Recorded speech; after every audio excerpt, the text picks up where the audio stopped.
in-depth coverage now of campaign 2016. Barely 2 weeks to go before the Rhode Island presidential primary, and the candidates on both sides are really focusing on the East Coast now. WPRI.com reporter Ted Nesi, of course, always tracking the races, and a lot in the news about New York. The candidates really focusing on New York. So what are you seeing there? So hugely important state, Shannon. It's the fourth largest state in the country by population, so there are a lot of delegates at stake in New York.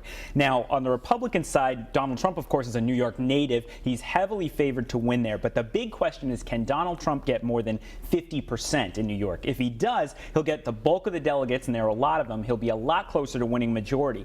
So Ted Cruz and John Kasich, they both want to keep his numbers down to get them toward a contested convention.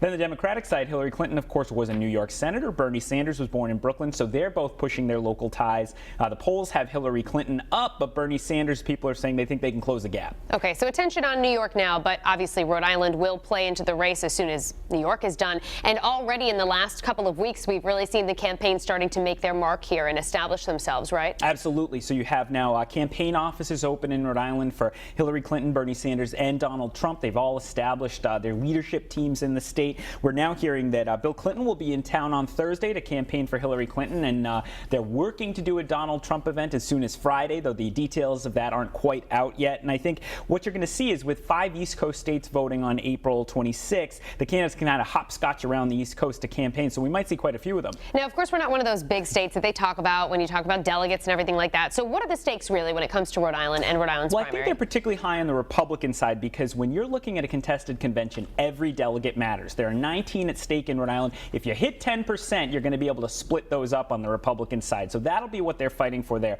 On the Democratic side, Hillary Clinton historically has done well in Rhode Island, but Bernie Sanders thinks it was very close in Massachusetts, and they have a shot here too. All right, WPRI.com reporter Ted Nesi, thank you so much.